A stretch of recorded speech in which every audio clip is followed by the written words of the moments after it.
ce récit est maintenant fixée, et quelques lignes suffiront à leur historien pour achever de faire connaître ce qui les concerne.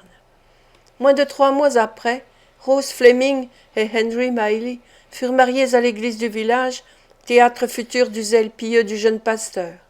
Le même jour, ils prirent possession de leur nouvelle et heureuse demeure.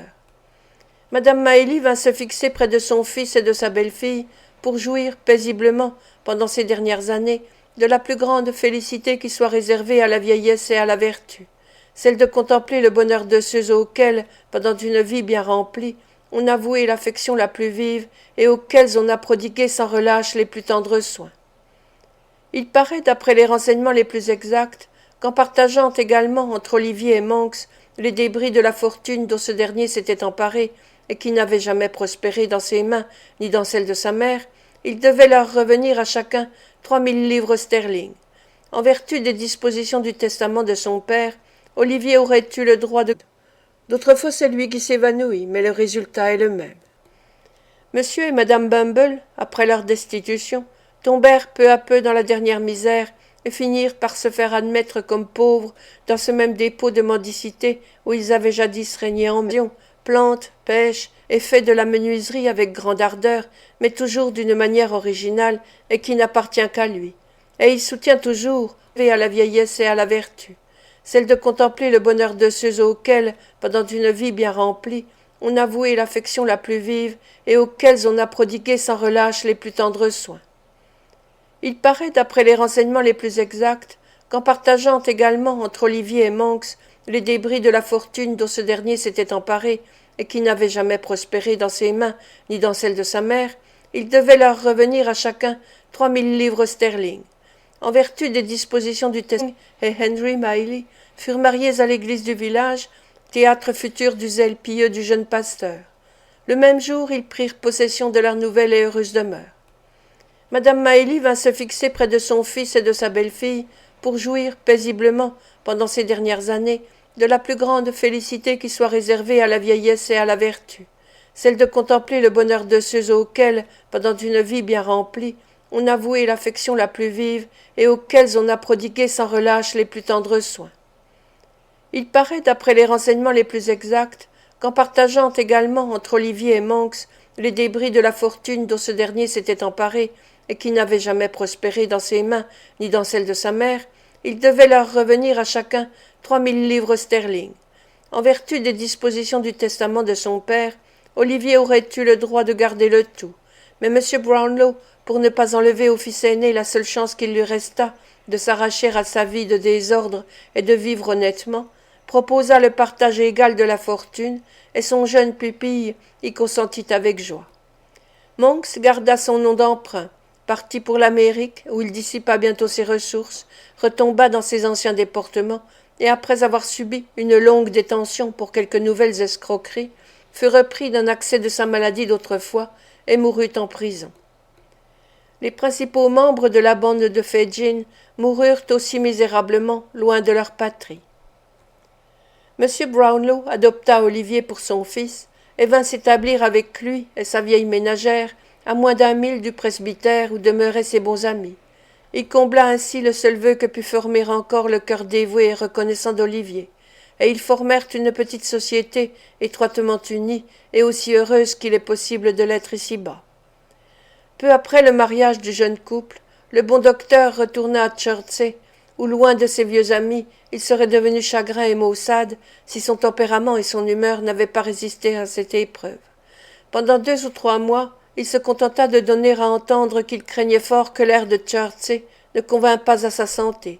Puis, trouvant en effet que le pays n'avait plus pour lui d'attrait, il céda sa clientèle à un confrère, loua une petite maison à l'entrée du village où son jeune ami était pasteur, et retrouva comme par enchantement sa belle humeur et sa santé.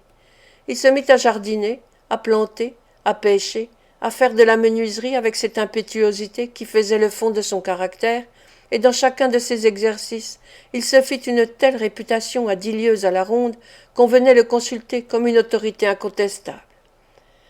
Avant de quitter Chertsey, il s'était pris pour M. Grimwig d'une sincère amitié que celui-ci lui rendit cordialement. Aussi le bon Grimwig vient-il le voir très souvent, et dans chacune de ces occasions plante, pêche et fait de la menuiserie avec grande ardeur, mais toujours d'une manière originale et qui n'appartient qu'à lui. Et il soutient toujours, en offrant de manger sa tête, que sa méthode est la seule qui soit bonne. Les dimanches, il ne manque pas de critiquer le sermon, à la barbe du jeune pasteur, bien qu'il avoue, en confidence à M. Losberne, qu'il a trouvé le sermon excellent, mais qu'il aime autant ne pas le dire. M. Brownlow s'amuse souvent à le plaisanter sur l'horoscope qu'il avait tiré d'Olivier, et à lui rappeler cette soirée où ils étaient assis devant une table, la montre entre eux deux, en attendant le retour de l'enfant. Mais M. Grimwig soutient qu'il ne s'était pas trompé, à preuve qu'au bout du compte, Olivier ne revint pas. Et là-dessus, il part d'un grand éclat de rire qui ne fait qu'ajouter à sa bonne humeur. M. Noé Claypole, après avoir été gracié pour avoir dénoncé le juif, s'aperçut que le métier qu'il faisait n'était pas tout à fait aussi sûr qu'il aurait pu le désirer, et songea aux moyens de gagner sa vie, sans pourtant se donner trop de peine. Tout considéré, il se mit dans la police secrète, et il se fait là-dedans une jolie petite existence. Voici comment il s'arrange. Il sort le dimanche, à l'heure de l'office, en compagnie de Charlotte, décemment vêtue. Celle-ci tombe en faiblesse à la porte d'un cabaret. Noé, pour la faire revenir à elle, demande pour 10 sous d'eau-de-vie que le cabaretier sert par bonté d'âme. Il verbalise et assigne pour le lendemain le cabaretier philanthrope. Le sieur Noé fait son rapport et empoche la moitié de l'amende. D'autres fois, c'est lui qui s'évanouit, mais le résultat est le même. Monsieur et madame Bumble, après leur destitution, tombèrent peu à peu dans la dernière misère et finirent par se faire admettre comme pauvres dans ce même dépôt de mendicité où ils avaient jadis régné en maîtres. On a surpris M. Bumble à dire que son malheur et sa dégradation ne lui laissaient même pas la force de se réjouir d'être séparé de sa femme. Quant à M. Giles et à Brittles, ils sont toujours à leur poste, bien que le premier soit chauve et que le second ait blanchi. Ils couchent au presbytère, mais ils partagent si également leurs soins entre Mme Mailly et ses enfants, Olivier, M. Brownlow et M. Losberne, que les habitants du village n'ont pas encore pu découvrir au service de quel ménage ils sont particulièrement attachés. Maître Charlotte Bates, terrifié du crime de Saïx, se demanda si après tout il ne valait pas mieux mener une vie honnête. Il rompit avec son passé et résolut de l'effacer par une existence laborieuse. Il lutta et souffrit beaucoup dans les commencements, mais comme il savait se contenter de peu et qu'il avait de la bonne volonté, il finit par réussir, et après avoir été garçon de ferme et charretier, il est aujourd'hui le plus joyeux éleveur du Northamptonshire. Et maintenant, celui qui écrit ces lignes regrette de toucher au terme de sa tâche et voudrait poursuivre encore le fil de cette histoire. J'aimerais à m'arrêter près de quelques-uns de ces personnages au milieu desquels j'ai vécu si longtemps, et à partager leur bonheur en tâchant de le dépeindre. Je voudrais montrer au lecteur Rose Mailly, dans toute la fleur et la grâce d'une jeune ménagère, répandant au milieu du cercle qui l'entoure le bonheur et la joie, animant de sa gaieté le coin du feu pendant l'hiver et les causeries sous les arbres pendant l'été.